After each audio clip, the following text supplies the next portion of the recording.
Hello friend, welcome back to my YouTube channel Asht Diggaj academy. Friend, अध्याय पहले की बात कर रहे थे तो हमने अगली वीडियो में जाना था कि ठोस क्या होते हैं, ठोस की क्या वैरायटी होते हैं, यानी ठोस के प्रॉपर्टीज, सॉलिड ऑफ प्रॉपर्टीज यानी ठोस के गुण क्या होते हैं। आज फ्रेंड हम जानेंगे कि ठोसों को कितने भागों में बांटा गया है। फ्रेंड, यहाँ पर हमने बात की ठोसों को, तो फ्रेंड जो ठोस है उनको दो भागों में बांटा गया है। ठोसों को फ्रेंड दो भागों में बांटा गया है। पहला जो है आपका वो है क्रिस्टलीय ठोस। पहला आपका पॉइंट हो गया क्रिस्टलीय ठोस। दूसरा जो हो गया अक्रिस्टलीय ठोस।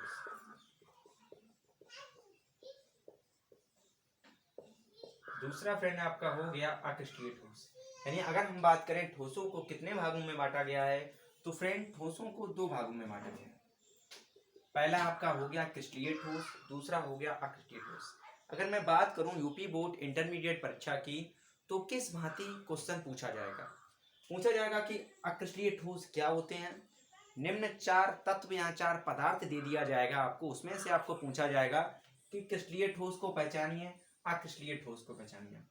तो फ्रेंड, पहचानने के लिए आपको क्रिस्टलीय ठोस पढ़ना होगा और अक्रिस्टलीय ठोस पढ़ना होगा। तो फ्रेंड, हम जानते हैं क्रिस्टलीय ठोस किसे कहते हैं। फ्रेंड, क्रिस्टलीय ठोस वे पदार्थ जिनके अवयवी कण। फ्रेंड, क्रिस्टलीय ठोस वे हैं वे पदार्थ जिसके अवयवी कण एक निश्चित ज्यामितीय संरचना में होते हैं। पहला पॉइंट निकल के क्या आया, एक निश्चित ज्यामितीय संरचना में होते हैं। एक निश्चित ज्यामितीय संरचना यानी फ्रेंड जो ठोस होंगे वो यानी क्रिस्टलीय ठोस होंगे, उनकी एक निश्चित ज्यामितीय संरचना होगी व्यवस्थित, अर्थात जिनके अवयवी कणों में और इनके अवयवी कणों में दीर्घ परास व्यवस्था पाई जाती है। कैसी व्यवस्था पाई जाती है फ्रेंड? दीर्घ परास व्यवस्था पाई जाती है। दो पॉइंट निकल के आए कि क्रिस्टलीय ठोस वे पदार्थ हैं जिनमें एक निश्चित ज्यामितीय संरचना पाई जाती है और जिसमें दीर्घ परास व्यवस्था पाई जाती है। और अगला पॉइंट देखिए, तो ये क्रिस्टलीय ठोस कहलाते हैं। अगर उदाहरण की हम बात करें यानी एग्जाम्पल में आप क्रिस्टलीय ठोस में लिख सकते हैं, जैसे सोडियम क्लोराइड यानी NaCl। NaCl के बाद आप लिख सकते हैं जिसमें उदाहरण आपकी बुक में भी दिए गए हैं, सोडियम क्लोराइड, सोडियम फास्फेट यानी Na2SO4। उसके बाद में आप लिख सकते हैं शक्कर यानी C12H22O11। और उसके बाद में भिन्न उदाहरण दिए गए हैं, आप कहाँ पर ले सकते हैं इसमें, और लोहा भी लिख सकते हैं। ये आपके हो गए उदाहरण। ये फ्रेंड क्या हो गए आपके उदाहरण। यानी सबसे पहले हमने इस वीडियो में जाना कि ठोस क्या है, ठोस की कौन कौन सी विशेषताएं होती हैं, आयतन आकार कैसा होता है। फिर उसके बाद में ठोसों को कितने भागों में बांटा गया है, तो ठोसों को दो भागों में बांटा गया है। यहाँ पर अगर कोई पूछे ठोसों को कितने भागों में बांटा गया है, तो ठोसों को दो भागों में बांटा गया है। पहला हो गया क्रिस्टलीय ठोस, दूसरा अक्रिस्टलीय ठोस। क्रिस्टलीय ठोस कौन कौन से होते हैं? क्रिस्टलीय ठोस वे ठोस कहलाते हैं जिसकी एक निश्चित ज्यामितीय संरचना होती है और जिसके पदार्थ के अवयव में दीर्घ परास व्यवस्था पाई जाती है। दीर्घ परास, फ्रेंड यहाँ पर आप दीर्घ परास समझ लीजिए। दीर्घ मतलब होता है बड़ा। दीर्घ मतलब क्या होता है? बड़ा। आपने यूपी बोर्ड इंटरमीडिएट में अगर मैथ लिया होगा तो उसमें संबंध एवं फलन में एक आता है थोड़ा पॉइंट करके, रेंज और डोमेन। जो आपका रेंज होता है यानी रेंज, RANGE, रेंज को हम लोग बोलते हैं परिसर। क्या बोलते हैं? परिसर। अगर बात करें डोमेन की, DOMEIN, डोमेन को बोलते हैं क्षेत्र। फ्रेंड, जो x के मान होते हैं वो रेंज कहलाते हैं, जो पाई के मान होते हैं वो डोमेन कहलाते हैं। ये ऐसा कुछ है। तो रेंज माने होता है परिसर जिसकी एक निश्चित सीमा हो, और यहाँ पर दीर्घ माने हो गया बड़ा, यानी बड़ा परिसर के रूप में जो व्यवस्था पाई जाती है उसे हम लोग क्रिस्टलीय ठोस कहते हैं। ओके, एग्जाम्पल के रूप में आपका नमक आ जाएगा यानी NaCl। उसके बाद में सोडियम फास्फेट आ जाएगा यानी Na2SO4। उसके बाद में शक्कर आ जाएगा, शक्कर का फार्मूला आपको नहीं आता है तो लिख लीजिए C12H22O11। उसके बाद में कॉपर आ जाएगा, उसके बाद में लोहा आ जाएगा। फ्रेंड, जस्ट अपोजिट इसका है। अक्रिस्टलीय ठोस वे कहलाते हैं जिनमें कोई निश्चित ज्यामितीय संरचना नहीं पाई जाती है। इसके पॉइंट आप खुद लिखिए। जस्ट जो मैंने पॉइंट लिखे हैं उसके जस्ट उल्टे पॉइंट इसमें है। कैसे उल्टे, यानी विपरीत। देखिएगा, समझिएगा, परिभाषा रटना नहीं है, यहाँ पर समझाना है। इसमें लिखा है क्रिस्टलीय ठोस में एक निश्चित ज्यामितीय संरचना पाई जाती है। इसमें आप लिखिए कि कोई निश्चित ज्यामितीय संरचना नहीं पाई जाती है। क्या लिखा आपने? कोई निश्चित ज्यामितीय संरचना नहीं पाई जाती है, संरचना नहीं पाई जाती है। अब फ्रेंड यहाँ पर बात कीजिए अपोजिट होगा कैसे। इसमें लिखा दीर्घ परास व्यवस्था पाई जाती है, और इसमें अगर हम बात करें तो लघु परास व्यवस्था पाई जाती है। लघु परास व्यवस्था पाई जाती है। लिख लीजिएगा, अच्छे से नोट करते रहिएगा, ये आपके नोट्स बन गए। उदाहरण में आपने लिखा था नमक, इसमें जो उदाहरण होगा वो चेंज हो जाएगा। इसमें जो आपके उदाहरण है वो हो जाएगा जैसे कांच, कांच के बाद प्लास्टिक, प्लास्टिक के बाद में आपका रबड़ आ जाएगा, रबड़ के बाद में जो है आपका रेजिन। क्या आ जाएगा? रेजिन। ओके, ये पॉइंट सब आप नोट कर लीजिएगा। कोई अगर समस्या आ रही हो तो कमेंट बॉक्स में ज़रूर कमेंट करिएगा, क्योंकि कुछ चीज़ें हैं जो समझ में नहीं आती। तो आपके जो ये थे, ये हो गए ठोस और क्रिस्टलीय ठोस में अंतर। फ्रेंड, हम अब इसमें बात करेंगे कि क्रिस्टलीय ठोस और अक्रिस्टलीय ठोस में अंतर।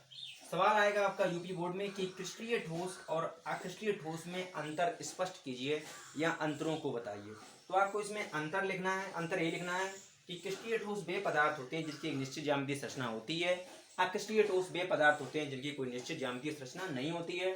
क्रिस्टलीय ठोस में लिखेंगे दीर्घ परास व्यवस्था पाई जाती है, इसमें लिखेंगे लघु परास व्यवस्था पाई जाती है। फ्रेंड, अब हम बात करेंगे कि क्रिस्टलीय ठोसों का वर्गीकरण, यानी जो क्रिस्टलीय ठोस हैं उनको कितने भागों में बांटा गया है। तो बने रहेंगे वीडियो के साथ। वीडियो अच्छी लगे तो अपने लोगों के पास शेयर करें। यूपी बोर्ड हाई स्कूल और इंटरमीडिएट केमिस्ट्री का बादशाह नाम से ये चैनल मशहूर होना चाहिए। आप सपोर्ट करें और ज़्यादा लोगों के पास शेयर करें। और अगर आप नए हैं तो मेरे यूट्यूब चैनल को सब्सक्राइब करें, साथ ही बेल आइकन को प्रेस करें। और बच्चों, आपको कोई भी किसी भी सब्जेक्ट में समस्या आ रही हो तो कमेंट बॉक्स में जरूर कमेंट करें।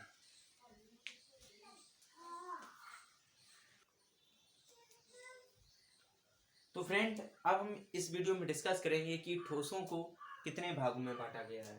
फ्रेंड, यहाँ अगर हम बात करें क्रिस्टलीय ठोसों का वर्गीकरण, तो फ्रेंड क्रिस्टलीय ठोसों के अंतराणविक प्रकृति के आधार पर जो ठोस हैं उनको 4 भागों में विभाजित किया गया है। कौन से 4 भाग हैं जानेंगे इस वीडियो में। पहला जो है वो है आपका फ्रेंड धात्विक ठोस या आयनिक ठोस। पहला जो है आपका वो फ्रेंड है आयनिक ठोस। पहला जो है आपका वो आयनिक ठोस है। दूसरा जो है वो फ्रेंड है आपका आणविक ठोस। कौन सा ठोस? आणविक ठोस। और जो फ्रेंड तीसरा पॉइंट है आपका वो है सहसंयोजक ठोस। सहसंयोजक ठोस। ओके फ्रेंड, कौन सा है आपका? सहसंयोजक ठोस। अगर चौथे पॉइंट की बात करें तो आपका चौथा पॉइंट है धात्विक ठोस। कौन सा पॉइंट है आपका? धात्विक ठोस। फ्रेंड, मैं आपको बता देना चाहता हूं, अगर पूछ दिया कि ठोसों को कितने भागों में विभाजित किया गया है, तो पहला है आपका आयनिक ठोस, दूसरा है आपका आणविक ठोस, तीसरा है सहसंयोजक ठोस और चौथा है धात्विक ठोस। फ्रेंड, मैं आपको ये बात बता देना चाहता हूँ कि आयन का मतलब, जैसे फिजिक्स में 2 आवेश होते हैं, जैसे ऋणात्मक और धनात्मक, यानी पॉजिटिव और नेगेटिव, ठीक उसी प्रकार ही जो होते हैं केमिस्ट्री में भी आयन होते हैं। एक होता है पॉजिटिव, एक होता है नेगेटिव। आयनिक ठोस का मतलब ये होता है जिसमें पॉजिटिविटी चार्ज और नेगेटिव चार्ज दोनों होते हैं। जैसे अगर हम यहाँ पर बात करें NaCl की, किसकी बात करें? NaCl की, तो Na पर चार्ज होता है प्लस। यहाँ पर अगर Cl नेगेटिव की बात करें, Cl नेगेटिव आयन में होता है ऋणात्मक आयन, यानी Na पॉजिटिव होता है और Cl कैसा होता है? नेगेटिव। तो फ्रेंड, ये हो गया आयनिक ठोस, दूसरा हो गया आणविक ठोस, तीसरा हो गया सहसंयोजक ठोस। आणविक ठोस का मतलब जिसमें अणुओं में परस्पर बनने की क्षमता अधिक होती है, उसे कहते हैं फ्रेंड आणविक ठोस। जो तीसरा आपका आएगा वो है आपका सहसंयोजक ठोस, यानी संयोजन की प्रक्रिया, सहसंयोजक ये होता है जैसे मान लीजिए हम और हमारे मित्र ने सहयोग कर लिया और एक नई चीज को तैयार किया, यानी आप कोई प्रैक्टिकल बना रहे हैं, आपके 2 मित्र हैं, अगर उनमें लड़ाई होगी तो प्रैक्टिकल नहीं बन पाएगा, दोनों ने सहयोग किया। वैसे ही आयन में परस्पर सहयोग करने की क्षमता होती है, तभी वो आयन बनाते हैं। जैसे अगर हम Na की बात करें, जब ये Cl से मिलता है तभी जो आपका NaCl बनता है। Okay, clear. फिर उसके बाद में धात्विक ठोस। धात्विक ठोस जिसमें धातुओं के गुण को प्रदर्शित करते हैं, जैसे सोना चांदी हो गया। ये आपकी व्यवहारिक भाषा में होगी, लेकिन अगर इसकी परिभाषा लिखने को आए तो कैसे लिखेंगे आप? मैं आपको बता रहा हूँ, आप केवल नोट करिएगा और इसके उदाहरण लिखिएगा। ओके, समझ लीजिएगा, और उसमें ज़्यादा कोई बड़ी बात नहीं है, केवल आप समझना है। आपको क्या करना है, आपको समझना है। तो फ्रेंड, आयनिक ठोस, जो इन ठोसों के जो क्रिस्टल जालक होते हैं, यानी जो क्रिस्टल, सबसे पहले शब्द आया क्रिस्टल। क्रिस्टल समझ लीजिए, क्रिस्टल होता क्या है। जैसे आपने एक नमक की कंकड़िया ली, यानी फिटकरी की एक कंकड़िया ली, उसे पीसा, फिर पीसा, फिर पीसा, उसकी एक लिमिट आएगी पीसने की। पीस पीस के आपने बहुत छोटा कर दिया, जो इतना छोटा हो गया, इससे भी छोटा हो गया। ओके, तो मैंने माना कि इतना हो गया, तो उसका जो सबसे सूक्ष्म अवस्था है उसे बोलते हैं क्या? क्रिस्टल।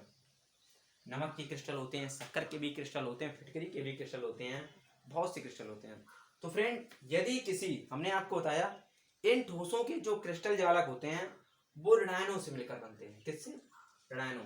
यानी इन ठोसों के जो क्रिस्टल जालक होते हैं वो ऋणायनों से मिलकर बने होते हैं। इसमें विपरीत आवेशित आयन, इसमें जो होता है विपरीत आवेशित आयन प्रबल स्थिर वैद्युत बलों द्वारा जुड़ा होता है। इसके गलनांक व क्वथनांक उच्च होते हैं। फ्रेंड, दो बार निकल के आए, आयनिक ठोस में ये जो चार्ज होता है वो नेगेटिव होता है, और इसके जो गलनांक, क्या फ्रेंड बताया मैंने? इसके जो गलनांक व क्वथनांक, इसके जो गलनांक व क्वथनांक होते हैं वो उच्च क्वालिटी के होते हैं, यानी उच्च होते हैं। जैसे में उदाहरण आप लिख लीजिए,